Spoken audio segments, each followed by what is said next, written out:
Welcome to the Commercial Real Estate Investing from A to Z podcast. I'm your host, Steph Boldrini. We provide straightforward information by bringing excellent guests with real-world experience in all topics related to commercial real estate investing. And in today's episode, we're going to go over what are some things that you should really keep in mind as you have a new person lease your property, a new business, how you should put their hat on and really think about their business, what is going on with their finances, etc. And we're also going to be covering some vacancy rates and why it is hyper localized. We are chatting with Raphael Collazo. He is a commercial real estate agent that specializes in retail. And he also has written a book called Before You Sign That Lease. Here we go. Raphael, thank you so much for joining us today. You actually have a podcast in real estate investing, and I don't typically invite people, just anybody. And, you obviously have something to add to our audience. So first, why don't you start with telling us a little bit about you? For sure. Yeah. Well, first off, thank you so much, Stephanie, for having me on your podcast. You were actually a guest of ours on our podcast and shared a ton of great insights. So really honored to be here. But as far as my background's concerned, I'm not originally from the United States. I was born in Northeast Italy. My dad's Puerto Rican. He was in the Air Force and was stationed at Aviano Air Base. He met my mother, had me and my twin brother. I have a fraternal twin.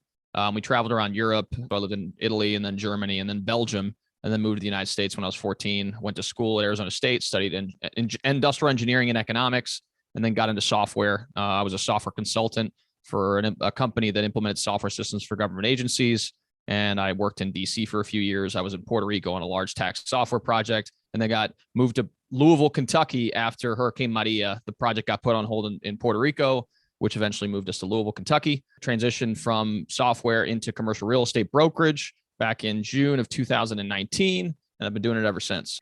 Since then, you wrote an ebook that is titled Before You Sign That Lease, which is tailored for people that are looking at potentially getting a commercial space. As investors, we have to put a hat on of our potential customers, and also as commercial leasing brokers. Why don't we go into each step of your book and dive into some areas of it, please? Sure. No, for sure. And I'll try to keep it tailored towards, understanding the client in your case, which is the person who's looking for commercial space. And then we'll put the hat on as the investor and kind of explain why it would be of value to you to understand that. So, first off in the book, we kind of talk about why you need commercial space in the first place. Because I've had a lot of conversations with people who like the fact of having a commercial space as a validation of them having made it. But in reality, number one, they may not even need a commercial space, because if, let's say you're a web designer, why do you need a commercial space? It's more of just fluff for you. You could be a trainer that can go all these different places. You don't necessarily need a physical location. Again, also on top of that, it may not be in your budget. Your business may not be able to support you having a commercial space yet. So having that conversation early on so that you understand, okay, maybe it's not the right time for me right now. And that's okay. That's actually better that now versus you getting into a commercial lease for 3 to 5 years and then having the financial commitment that you have to deal with for another 3 to 5 years. So, that's the first step in the book. And then we talk a little bit about, some of the things you need to prepare before you go down the path of getting a commercial space. A lot of it's providing financials, because a lot of times, in particular, if you're a newer business or you haven't been around as much as some of these more established businesses, the landlords, again, put the investor hat on. Why would they want to lease space to a potential business that doesn't have a track record of success? That's very risky for an investor. So if you can show the financial strength to be able to say, hey, look, this is a 2,000 square foot space. It's going to be $2,000 a month. I got 40,000 in reserves. Our business is producing this. We can support this type of payment. It's getting ammo in the cartridge, so that as you go out and look for commercial space, you become a more attractive tenant to these potential investors. And then we go through the process of narrowing down your list of criteria. How do you negotiate commercial leases? Some of the provisions you need to keep in mind as you're looking at commercial spaces. And then at the end, we talk a little bit about, once you get to the point of getting to the lease signed, what are some of the build outs involved if you need to build out? And then we share some marketing strategies. And at the end, we kind of have a call to action saying, now take the action, do it. And when they go ahead and do it, what are some of the things that they should be aware of with regards to negotiating that lease? Sure. Yeah. So as far as negotiations concerned, again, this book was kind of written from the business owner's perspective, but a lot of times what I see business owners do is, and again, it makes sense, is as a landlord, you want to pass along some of the main responsibilities over to the tenant because you don't want to have to deal with getting calls for toilets and whatever else, right? That's part of the reason why you're investing in commercial real estate versus, multifamily real estate. So they want to be able to be a little bit more passive. Along with that, as a business owner, they don't consider the big ticket items. The landlord could pass along the responsibility for the furnace, the AC. If there's an elevator involved, maybe they're also passing along that responsibility. And you don't know that unless you read the lease. And I had a situation where I was representing a small business. It was an international grocery store, and we were looking to sign a lease for, it was a small lease. It was like 2,000 or 2,500 square feet. And in the lease itself, it said that the landlord is responsible for everything related to the furnace up to $250. So anything above that amount, the tenant would be responsible for. And we didn't know what the age of this particular furnace and AC was. It didn't look new. So we ended up negotiating and flipping the script and saying, look, we're responsible up to $250 or $300, and you're responsible for everything else. So that's something from a business owner's perspective that's beneficial. Along with that, if you're in a multi-tenant center, a lot of times you got to consider what's the competition in that center, because you don't want to necessarily be a liquor store moving into a multi-tenant center and then all of a sudden next door they allow another liquor store to move in, right? So having some form of exclusivity. We talk about sublease clauses. If you're 2-3 years into your lease and all of a sudden something happens with your business and you can no longer stay in that location, whether that's for cash flow reasons or maybe you're just expanding too fast, then you say, okay, if you have a sublease provision in your contract, at least at that point you have the option to be able to lease out the space to a quote unquote third party, and it helps alleviate some of that financial responsibility. And again, we talk a lot about different types of provisions in the lease. And again, I'm not a lawyer, so I don't want to give you guys legal advice, but those are just some of the things to consider.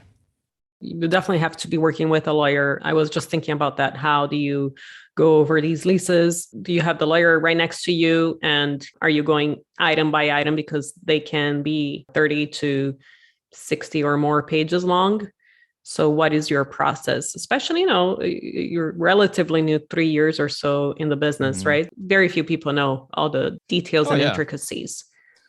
Yeah, for sure. So what I typically do, in particular, when you're talking about smaller lease deals, those leases tend to not be as expansive, but in situations where they are, I mean, of course, I have several lawyers that I work with that I hand over and say, look, these 3 lawyers that I know handle a lot of leasing, handle a lot of business law. These are the people you need to reach out to. And I highly encourage them to do that. I'm not, licensed to offer legal advice. And I make that very clear when I'm having a discussion with my clients saying, look, I'm not a lawyer. So, I can interpret what's going on, but I'm not going to say, oh yeah, this is what it is, because I'm not a lawyer. So yes, I definitely involve lawyers whenever possible.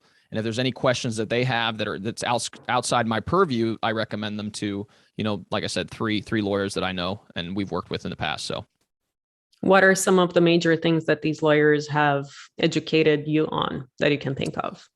It's based on a lot of the provisions, like worst case scenario items. I come from a, engineering background, and in particular in software, think testing, right? So you're working with a piece of code or a piece of software. You got to start thinking of all these scenarios of things of how they go on, and then test out the scenario to see if it's actually going to function as intended, right? In their case, they do it from a legal standpoint. So they're like, what if this random thing that happens in this particular scenario happens? And I'm like, oh, I didn't really think of it that way. In particular, because I don't know all the moving parts in the background that, I knew on the software side because I was familiar with the coding and everything else. But in a business setting, especially in the commercial real estate setting, it's going to be slightly different. And so maybe unrelated to leasing, covenants, conditions, restrictions for developments, what you can and can't have in a particular location.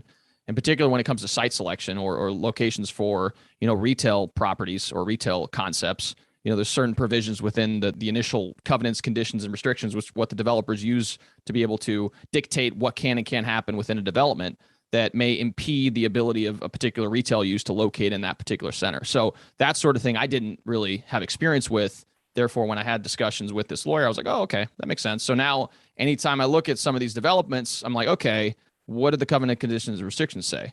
So I can better educate my clients on whether or not it could be a good fit. So take us through the process of someone who is looking at a location. What is going on through their minds?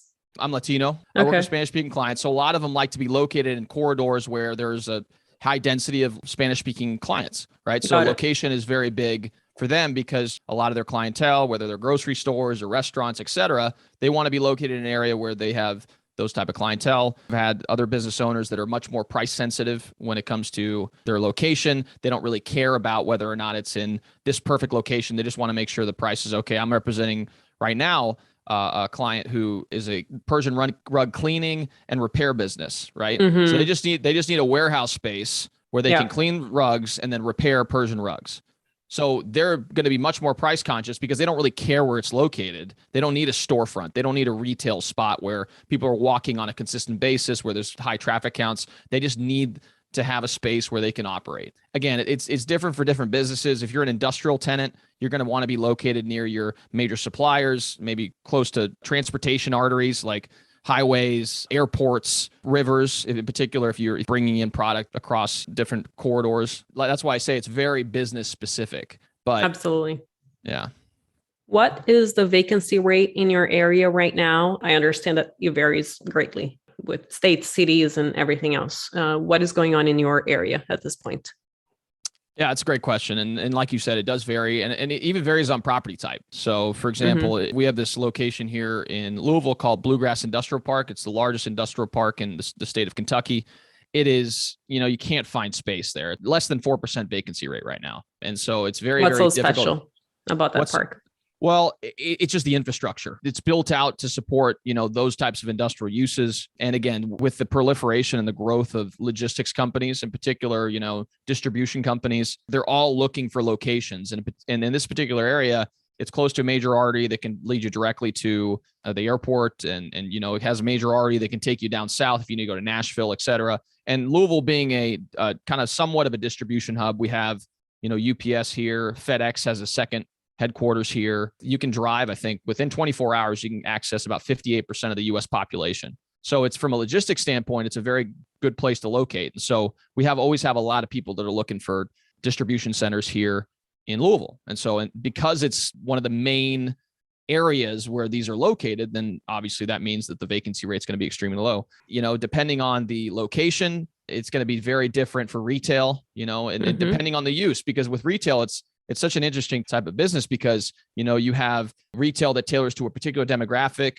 And then there's another retail that can tailor to a completely different demographic. Like you wouldn't put necessarily a Dollar General in a luxury mall, right? So it really just depends on what the needs are of that particular market. And so vacancy rates are going to differ based on whether or not you're in a middle-class market or a upper-class market or a affordable market, et cetera. So I guess I could share maybe more stats, but it varies so much. So is there a range, let's say in retail right now? Yeah. I would say, right now in retail, I would say 5 to 10%, depending on where you're at. And maybe even higher a little bit, depending on some of the markets. But, I would say below 15% is really right now. And especially with restaurants, which is very surprising to me because I have several restaurant clients I'm looking for space for. And a lot of them prefer second generation spaces. What that means is that they're already built out as restaurants. Yeah. Because restaurant build outs are exorbitantly expensive. So, a lot of these restaurant owners are like, I prefer not to just get a white box space. I want to be able to find a just second generation restaurant that we can move into. And there's like nothing out there right now, which is very surprising to me because you would think, okay, COVID must have affected a lot of restaurants, but there's really not a lot out there. Yeah. How about office? Office, yeah. I mean, it depends, actually. That's another interesting fact. So I have several people that I'm representing, one being an engineering firm. We're looking for 1,500, 2,000 square feet. So it's not a significant footprint, but they're wanting to be located in the East End. And in Louisville, the East End is like affluent area. And there's really not as much inventory as you would imagine. Now, downtown has been struggling. Pre-COVID, it was struggling. It was starting to recuperate. After COVID, it's really rough. I mean, we got significant vacancies downtown, and they're actually having discussions with the city to try to see how can we revitalize downtown. I think the answer is converting some of those office towers or portions of those office towers that are no longer occupied with office users to some form of residential, because businesses center around places where there's residential properties, whether that's condos or multifamily, et cetera. So I think that's the answer. And there's other challenges that downtown faces here in Louisville, especially the parking situation. The roads, the way they're formulated, there's a lot of one-way roads, which kind of affects the way that people, navigate downtown. But I think one of the main answers to solving the problems with the people leaving downtown is having a lot more residential. So yeah, as real estate investors, I cannot imagine owning a piece of office in a space like that. But it goes to show that we all have the responsibility of going there and really being a driving force within the city to change that area for the better and change zoning and all of that, and as soon as possible. It is within our capability of, and I think it's really important for people to really understand that you have to drive in all senses, especially when things are not doing well with regards to your property.